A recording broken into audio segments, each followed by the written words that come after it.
नमस्कार साथियों, स्वागत है आप सभी साथियों का हमारी इस ऑनलाइन टेस्ट सीरीज की क्लास में।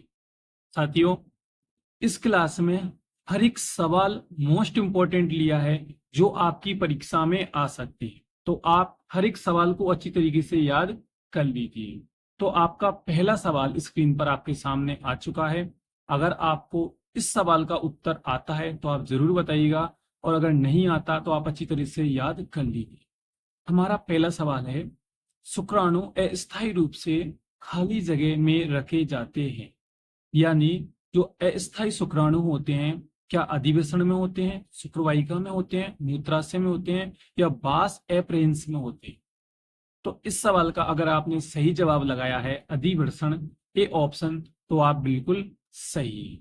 चलिए अगला सवाल हमारा स्क्रीन पर आपके सामने है, और आपको इस सवाल का जवाब फिर से बताना है कि इस सवाल का सही जवाब आपका क्या रहे।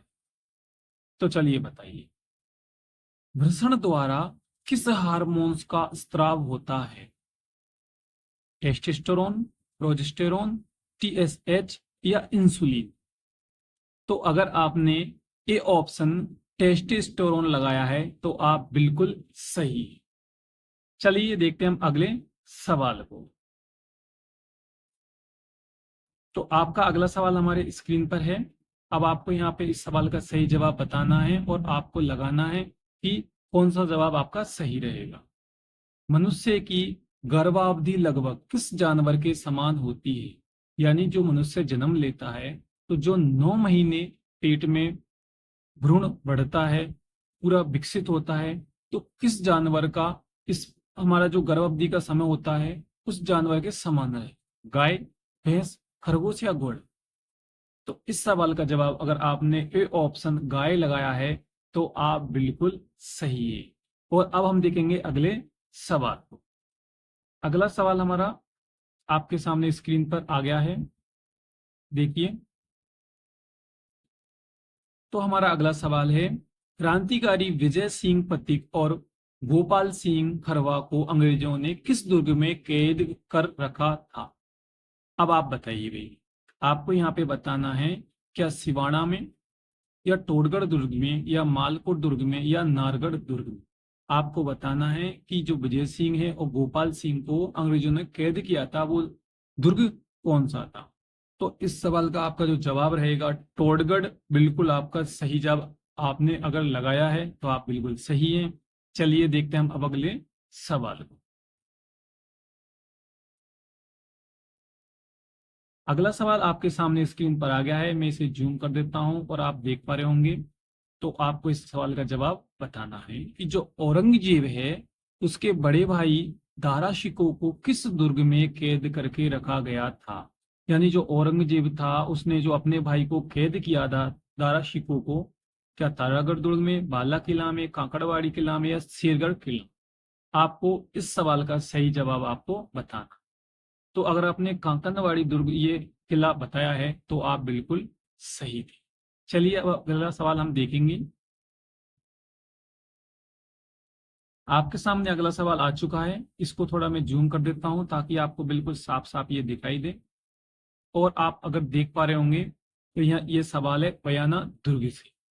आपको बताना है क्या है, आप सवाल को पढ़ पा रहे होंगे कि जो बयाना दुर्ग है उससे संबंधित असत्य यानी गलत कथन आपको यहाँ पे छांटना है।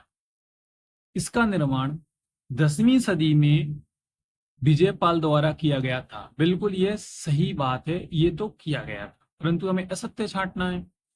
इसे सोनितपुर दुर्ग या भदानक दुर्ग या बाणासा दुर्ग या भी कहा जाता है, तो ये बात भी बिल्कुल सही है। इस दुर्ग में लोधी मीनार व अकबरी मस्जिद बनी है, तो ये बात भी सही है। इसके चारों तरफ प्रताप नहर बनी है, तो यह बात गलत है और हमने गलत ही देखना था। तो हमारा जवाब यहाँ पे हो जाएगा चौथा ऑप्शन बिल्कुल आपका सही रहे। चलिए देखते हैं अब हम अगले सवाल को। अगला सवाल आपके सामने स्क्रीन पर आप देख पा रहे होंगे। आपका सवाल आपके सामने है कि जो सवाई जयसिंह हैं मराठा आक्रमण से बचने के लिए, सवाई जयसिंह ने मराठा आक्रमण से बचाव के लिए किस दुर्ग का निर्माण कराया था? आपको बताना है कि कांकड़वाली किला है, या आमिर दुर्ग है, या नारगढ़ दुर्ग है, या माधुराज दुर्ग है। तो अगर आपने तीसरा ऑप्शन नारगढ़ दुर्ग लगाया है तो आप बिल्कुल सही। चलिए अगले सवाल पर, कि हमारा अगला सवाल आपके सामने स्क्रीन पर है, इसे मैं जूम कर देता हूं और जूम करने के बाद आप उसके साफ देख पा रहे होंगे कि इस दुर्ग में स्थित पार्श्वनाथ और ऋषभदेव मंदिर को शिल्प और सौंदर्य के कारण देलवाड़ा जैन मंदिर के बराबर देखा जाता है। अब आपको बताना है इन चार ऑप्शन में से कि अचलगढ़ दुर्ग, चित्तौड़गढ़ दुर्ग, जैसलमेर दुर्ग या कुंभलगढ़ दुर्ग, ये इनमें से कौन सा जवाब आपका बिल्कुल सही रहेगा। तो अगर आपने कुंभलगढ़ दुर्ग लगाया है तो आप बिल्कुल यहाँ पे सही। अगला सवाल हमारा आपके सामने स्क्रीन पर है, इसे मैं थोड़ा जूम कर देता हूं जिसे आप साफ तौर पर देख पाएंगे।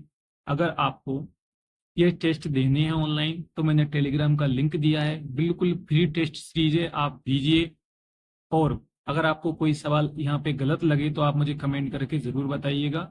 तो आप अगला सवाल आप देख पा रहे होंगे कि रोटी मत खाओ क्योंकि वह जली है, इस वाक्य में वह किस श्रेणी का सर्वनाम, संबंधवाचक, निश्चयवाचक, पुरुषवाचक या निजवाचक।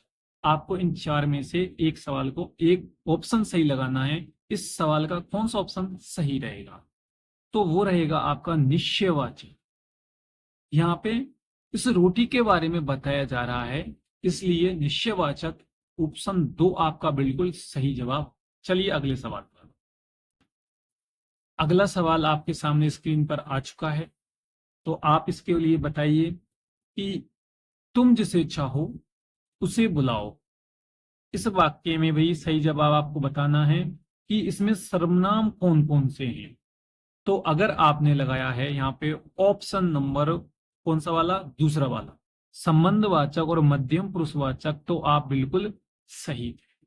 चलिए अगला सवाल आपके सामने स्क्रीन पर है, इसे थोड़ा मैं जूम कर देता हूं और आप इसे आसानी से देख पाएंगे। और पढ़िए अब कि किस वाक्य में उत्तम पुरुषवाचक सर्वनाम नहीं है। इस नहीं पर आपको ध्यान देना है। और इन चार ऑप्शन में से अगर आपने पहला ऑप्शन लगाया है तो आप बिल्कुल सही हैं। यह किशोर की बहन है, यह सर्वनाम उत्तम पुरुषवाचक नहीं। चलिए अगले सवाल पर। और अगला सवाल आपका आ गया है गणित से संबंध। मैं इसको थोड़ा जूम कर देता हूं तो आप इसे साफ साफ देख पाएंगे और आपको इसका उत्तर बताना है। तो किस तरह से बनाता है आपको कि भाई इसको तो आपको हल करना है और इस इक्वेशन को आप हल करेंगे और अगर आप सही जवाब लगाएंगे तो आपका सही जवाब -50 आ रहा है, तो आप बिल्कुल सही है।